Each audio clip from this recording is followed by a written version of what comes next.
Today we're on page 231, part B of radical reactions, where we're going to do the anti-Markovnikov addition of HBr to a pi bond. We're going to answer the question, why does regiochemistry of bromine differ in radical versus polar addition of HBr to an alkene? The reactions we have here should be familiar. They're all shown here. We've done them all before.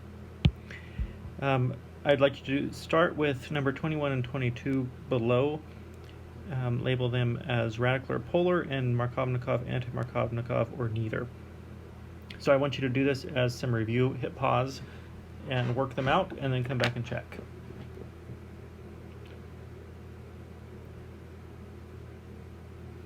Okay, this one we have radical, right? We can tell that from right here.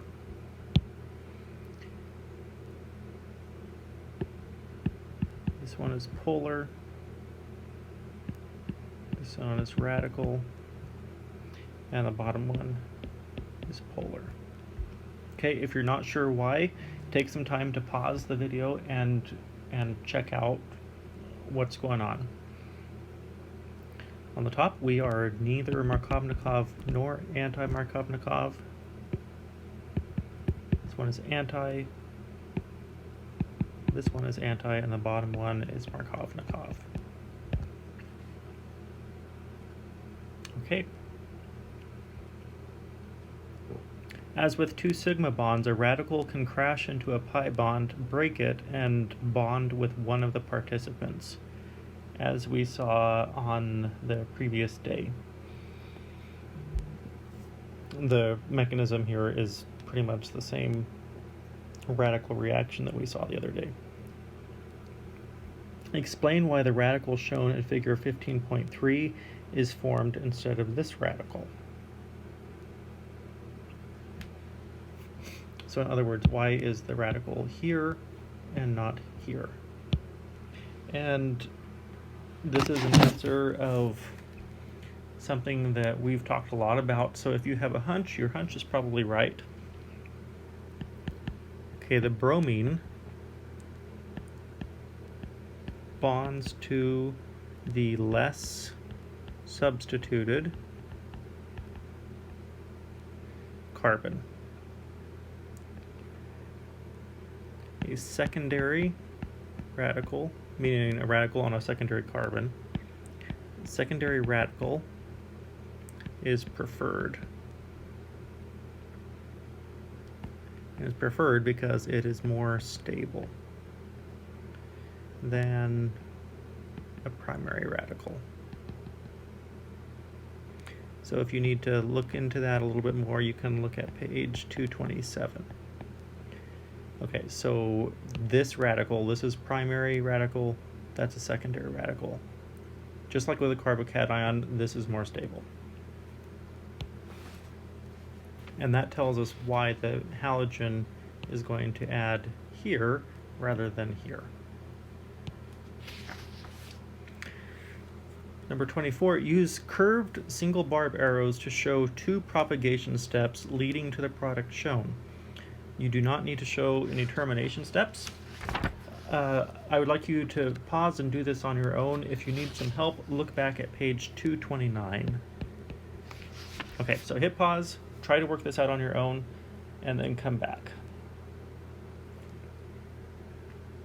Okay, I'm going to draw this out in kind of two ways here. I'm just going to duplicate the starting compound.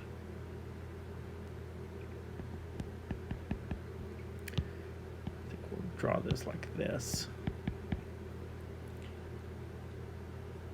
Okay, so the radical comes in, is really reactive, and we're going to bounce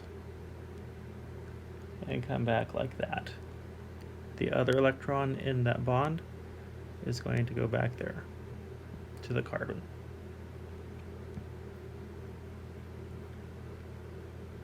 So this is going to leave us with a bromine attached to that terminal carbon.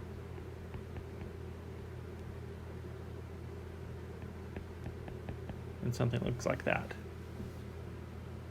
If you want, you could draw that a little bit differently. You could draw it like this.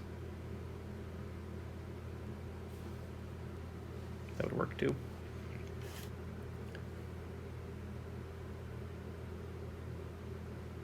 Okay, we could also draw starting like this.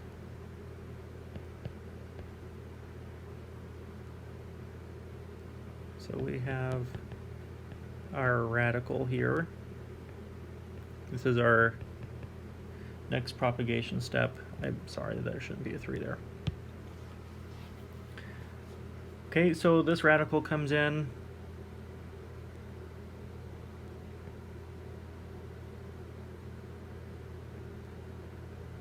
And it's going to grab hydrogen.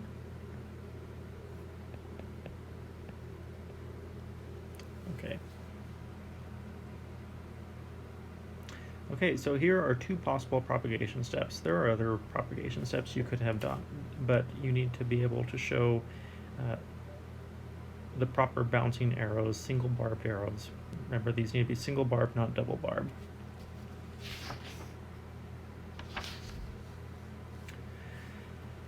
Model 8, peroxides as radical chain reaction initiators. This is pretty common.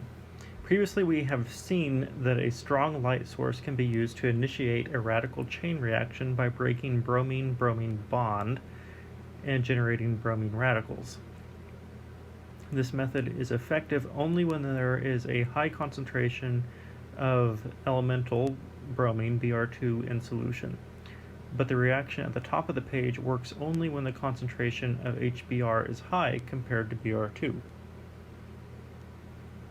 To keep the Br2 concentration low, peroxide is used as radical initiator because the OO bond in a peroxide is easy to break. Benzoyl peroxide is a common radical initiator. We see that happening right here with our single barb arrows. Here we have a radical, and there we have a radical. Those unpaired electrons, those are the radicals.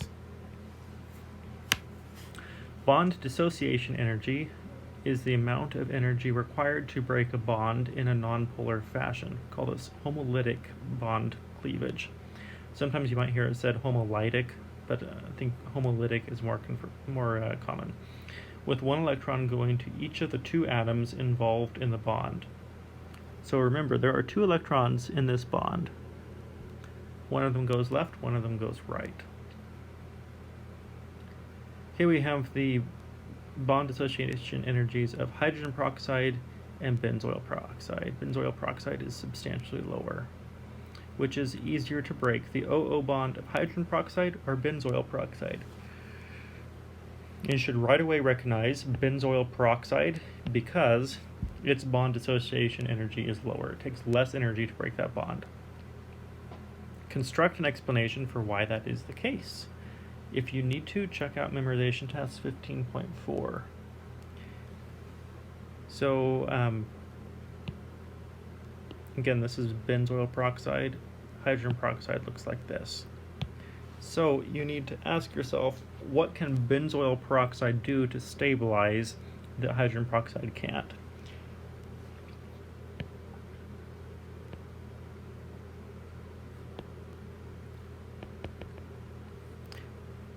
And hopefully you right away recognize benzoyl peroxide is resonance stabilized.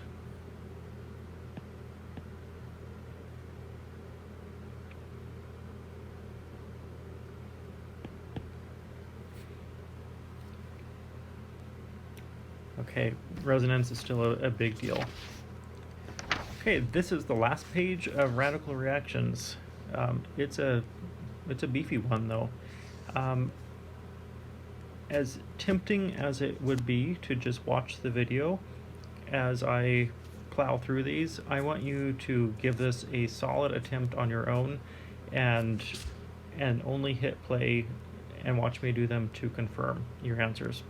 So the order I'm going to do is to start up here. I'll do the rows left to right and then top to bottom. So that way you can check as you go. So, all right, hit pause, give yourselves a good start. Okay, here we are going to use H2 with palladium catalyst. That would be synthetic transformation 10.2.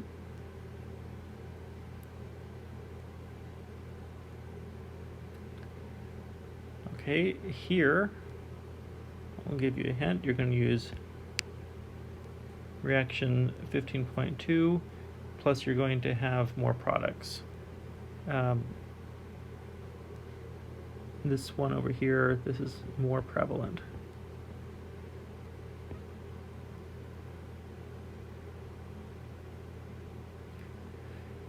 Okay, down here, this is reaction 8.4. You're going to use HBr and peroxides. ROOR is just a general shorthand for peroxide. Okay, here, this is a reaction we did last semester. Br2, that's synthetic transformation 9.1.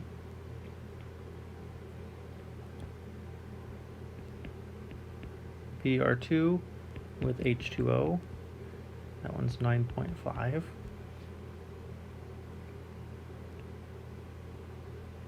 Okay, this one. Do you remember hydroboration? There are a number of ways to accomplish hydroboration. So I chose the one that's used in the workbook. There is another equally valid way to do it in the textbook.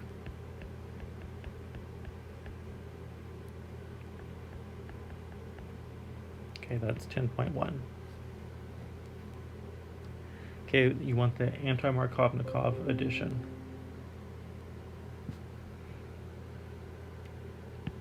Continuing on, we have 8.5 here. We're going to add HBr.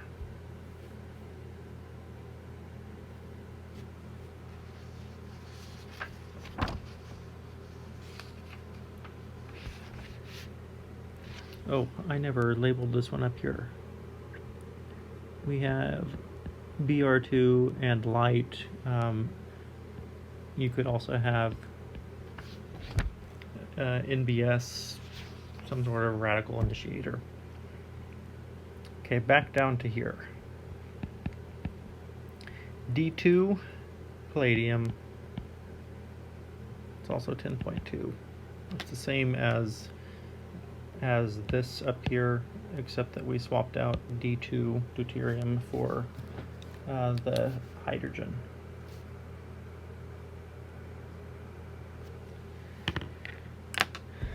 Okay, going on, we have syn addition of 2 alcohols,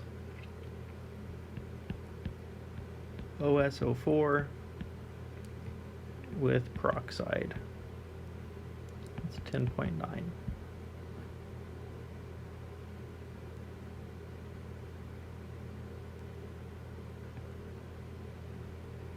Okay, this one looks a little funny. This one might be a bit of a challenge. So it's reaction number 9.3. So if you got stuck on this one, go back to reaction 9.3 and give it a shot, and then come back for your answer if you can. Okay, you want MCPBA or some other peroxybenzoic acid, chloroperoxybenzoic acid.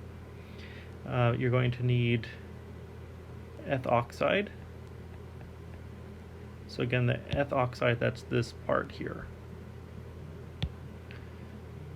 And then you need to neutralize.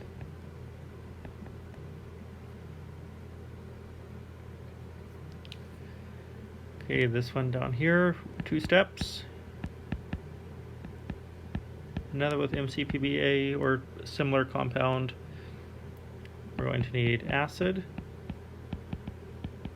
and ethanol. So notice the difference here. That part is on the Markovnikov carbon. Over here, it's on the anti-Markovnikov carbon. So pay close attention to those. Those are very similar reactions. We have 2 steps: ozone, ozonolysis, and then we need zinc and acetic acid. That's 10.10. Okay, there are 2 ways to do this last one, at least 2 ways that I thought of.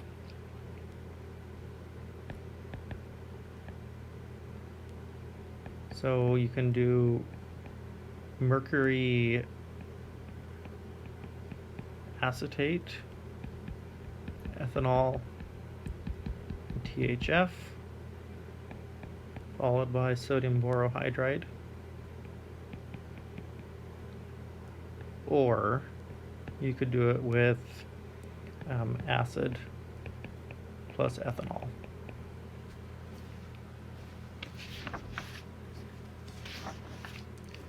Okay, that wraps us up for that. So for your quiz, or for your, you finished this, so now what? Go down here to almost the end. Where is it? And I would like you to do number 21 on your own, and then upload a picture to Moodle. 22, I'm not going to require you to do, but you might as well while you're at it. It's good practice. I mean, all of the problems are good practice, so you should do all of them, but especially those.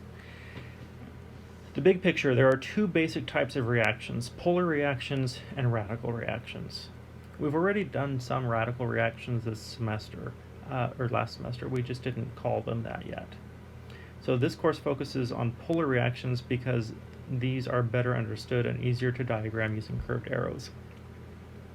Radical reactions are just as common but not emphasized in organic chemistry courses because they are complicated, poorly understood, often lead to products via a wide array of competing mechanisms. That's because radicals are so reactive, they just do whatever they want, wherever they want. This chapter only scratches the surface when it explores the mechanisms of several well-behaved radical reactions.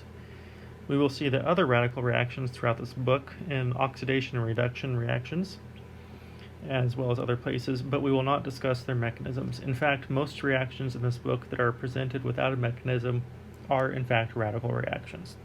And they're not presented with mechanisms because they're really freaking confusing. So just take it as a special gift from the textbook authors that you don't have to learn those. Common points of confusion. It is critical that you keep straight the large number of very similar reactions. See Model 7 in this activity. Note cards are the way to go from here on out, even if you have not been using them so far. See the exercises for Part B of Chem Activity 8 for advice on how to make the most of note cards. Okay. I want to be as emphatic as I can. If you thought reactions were a challenge last semester, we're about to kick it into overdrive here. So this is where it is absolutely essential you got to know your reactions. We'll take a quick look at Chem Activity 16 here in a second to show you why that's going to become more important. 2 reaction types that are commonly confused with one another are 8.4 and 8.5 and 15.2. The addition of HBr to an alkene, whether it's going to be Markovnikov or anti-Markovnikov, and the radical halogenation using NBS or bromine and light. This can be especially confusing when substituting for an allylic hydrogen on an alkene. That's a beefy bullet point, so you might need to spend some time to understand that. You may see a reagent such as HBr cold, dark, no peroxides. The purpose of stipulating the temperature and conditions is simply to rule out the possibility of a radical reaction, which would be less predictable. Prior to this activity, this reaction was simply listed as HBr.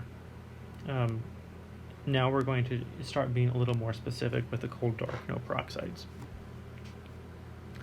Okay, retrosynthesis. This is where this is a challenging thing. So our synthesis so far has been fairly simple, usually 1 step, maybe 2 steps. when we get into retrosynthesis starting on our next class day, it's going to get harder. We're going to start designing syntheses like this one here, where the problem will give you a starting material and it will give you an ending material, and you have to figure out all this stuff in here and how to get from here to here. So like question number 2 here at the bottom of the page. It's not easy. In fact, it's actually quite challenging. It becomes much more simple, much more simple if you know your reactions. If you are having to flip through your appendices all the time searching for how do I add bromine anti-Markovnikov, it's going to take you a lot more time than if you just know your reactions, or at least know them well enough that you can make an educated guess and know where to go in your notes in order to confirm. So I'm going to leave you with that as a reminder to please spend your time with your reactions. I promise you it will make your life a lot easier. All right, I'll wrap up with that, and I'll talk to you guys soon.